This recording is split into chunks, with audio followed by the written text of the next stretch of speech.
I am a YouTuber. Specifically, I'm a YouTuber who doesn't do in-video sponsorship deals because I think they ruin videos. This means that between 70 and 80% of my revenue comes from viewers watching advertisements before and during my videos. So I'd like you to keep in mind that I'm heavily biased towards these ads when I say YouTube has gone absolutely off the rails with their ads recently. Actually, it's not just recently. I've become more and more concerned about YouTube's increasingly aggressive desire to force as many ads down people's throats over the last couple years. Every time that YouTube rolls out a new feature relating to ads, generally a way to make you watch more of them, I read comments and I see a ton of misinformation about how all this works. And many YouTubers are intentionally obtuse about it all because they don't want to bite the hand that feeds them. Fortunately, I'm an idiot, so bite I will. Let's talk about YouTube ads, how much they do or don't help creators, all the different ways to watch less ads, and how those impact you, me, and YouTube. But first, you need to know how ads work. I'm going to give the quick and easy version. There are many more technical details here that just don't matter for this discussion. But first, let me take a moment to talk about our sponsor, HelloFresh. HelloFresh is a meal kit that is delivered straight to your door for a low price. Today, we're going to be making their gluten-free, vegan-free soup to show you exactly how easy it is. First, we're going to add the all-natural soup broth with no processing or preservatives, and remember to stir vigorously. After that, we add some of the delicious produce that HelloFresh is known for. Stir again, and then remember to garnish. Perfect! Looks delicious. Use my affiliate code NEVERSKIPPOOLDAY to get 1.3% off of your first purchase. HelloFresh, make your friends green with envy. When you click to watch a video, YouTube starts an open auction for the advertisement slot, giving details about the video that's being watched, its expected demographics, as well as guesses about your age, country of residence, and other things that it gets based on your viewing patterns. A bunch of bots then bid on the privilege to send you an advertisement, and whoever wins the bid sends it off. YouTube gives 55% of the money they earned to the creator and keeps 45% for themselves. The amount that advertisers are willing to pay changes a lot depending on factors like the viewer's age, location, and what time of year it is. If you've ever noticed that more videos come out in December, this is why. Advertisers are willing to pay a lot more before Christmas than they are in the middle of March. The 55-45 split is honestly pretty reasonable. YouTube provides the service and algorithm and still gives creators over half. Compare this to TikTok, who in 2021 had a revenue of $4.6 billion and only paid out $200 million, meaning they kept 95% for themselves. The thing is, these ads are incredibly cheap. To earn $1 on YouTube, it takes between 200 and 400 views depending on the video and the demographics.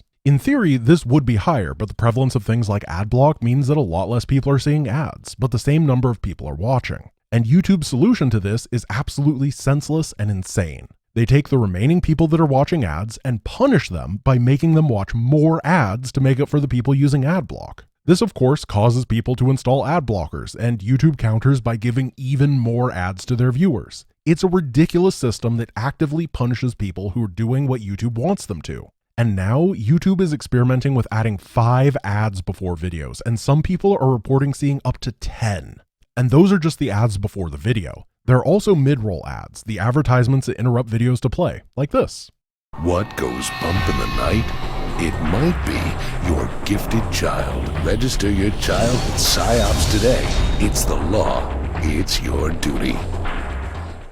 I used to have all of these off on my channel. They're awful. But then a year or so ago, YouTube came out and said, hey, if you're not properly putting advertisements inside of your videos, we'll do it for you and take all the money. YouTube does have a nice tool that helps creators place mid-roll ads into videos. It will scan for fades to black with little audio, natural transition points, and then place an ad there for you. Well, it would be a nice tool if it weren't for the fact that it's ridiculously aggressive. Take a look at this video from my daily upload channel, Giant Grant Games Archives. This is the trimmed down ad version that I have. I try to keep it at most 1 ad per 15 to 20 minutes. But if I click this button to revert it to YouTube's defaults, it wants me to show 13 ads in a 40-minute video. This is an ad every 3 minutes. It's not reasonable. A few months back, I was looking at old uploads on the channel and found some videos with a ton of downvotes. This made me curious. On YouTube, you can't earn revenue from videos until you have 1,000 subscribers and have become partnered. You can't tinker with the advertisement settings or anything. They're all off by default.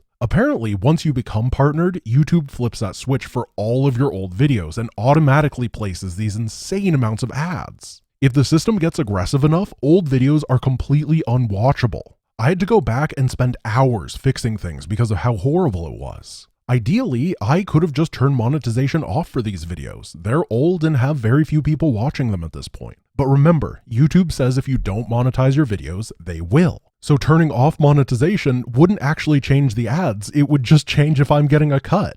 So instead, I had to take the hours that I could be making actual content for YouTube that they would actually promote to a large number of viewers and would benefit everybody, instead spending it trying to make old content watchable. This doesn't work for anybody. I just want people to enjoy my videos, that's it. I don't do in-video sponsorships because I think they make videos bad. I try to minimize mid-roll ads for the same reason. And yet, many of you have had to endure a slog of ads to get here, and I hate it. So let's talk about solutions, as well as the costs and benefits of each. The easy answer for many is get an ad blocker. uBlock Origin is by far the best in this regard. It's free, lightweight, never pops up asking for donations, and is consistently kept up to date by the team of volunteers. If you just want ads gone, this is a solution, but it does have a couple downsides. The main one for me is that creators are left high and dry. We don't get anything from an ad blocked view. Now, as I said earlier, the revenue from a single video is a fraction of a penny. A single ad block isn't much, but when 2/3 of millennials and Gen Z use ad block, that's 2/3 of the revenue gone. There's also another browser extension called Sponsor Block, which skips through sponsored segments in YouTube videos. It even keeps a rolling total of how much sponsored stuff you've skipped. Over the time I've used it, I've apparently saved 24 hours of listening to ads. Nice. Theoretically, this plugin also stops creators from getting commissions off of you signing up to a sponsored service, but if you were looking for ways to skip these ads, you probably weren't interested in Raid Squarespace Legends only on Audible anyway. But soon, AdBlock won't work on its own. Most people use Google Chrome as their web browser, and in 2023, Chrome is getting rid of ad blocking capability. Not a surprise given YouTube and Chrome are both owned by Google. There are multiple other options for browsers, but there is a potential trap here. Many browsers like Brave, Vivaldi, and Microsoft Edge all use Chromium as a base. This means that Google has potential leverage over them. I could totally see a future where these browsers are forced to remove ad blocking in order to keep their licenses. There is one universally available option that has nothing to do with Chrome, and for many of us, it's an old forgotten friend. Firefox. Back in the days before Chrome, Firefox was the cool kids browser. They have a focus on privacy and aren't owned by any megacorp. It turns out they've just been chilling for the past 10 years, and honestly, it just feels like Chrome. I'm not gonna lie and make it seem like it's some awesome thing, it's just a web browser, dude. It uses less RAM than Chrome, and it's a risk-free, easy switch. But what about the ways to skip ads and still support creators? This is where YouTube Premium comes in. Kind of. YouTube Premium is a monthly subscription service that allows you to avoid ads on all platforms, gives you access to YouTube Music, download videos, and you can play YouTube videos when the app is minimized on your phone or tablet. One awesome thing about YouTube Premium is that it pays creators. YouTube tallies up how much you watch of various creators and then divvies up some of the subscription fee to them. I really wish Premium were a good solution, but the problem is how horrible YouTube is at managing it. The only option being $12 a month is both pricey and inflexible. Like, I don't need YouTube Music, why am I paying for it? And I definitely don't need to download videos. Are they expecting me to download 10 hours of Nyan Cat so I can watch it while I go camping? It's pretty obvious that Premium comes bundled with a bunch of stuff that people don't care about so they can make it more expensive. To cap it all off, YouTube seems to be gutting normal features and adding them to Premium. You used to be able to watch 4K normally, but now some devices need Premium to do so. If YouTube were using Premium money to develop new and cool things for Premium users, I would absolutely support it. But stripping away things people are already using and putting them behind a paywall is super scummy. It's a shame. Premium is close to being great, but the lack of pricing options and sketchy behavior makes it tough to recommend. If you want to use an ad blocker but also support a creator, there are a few options to do that.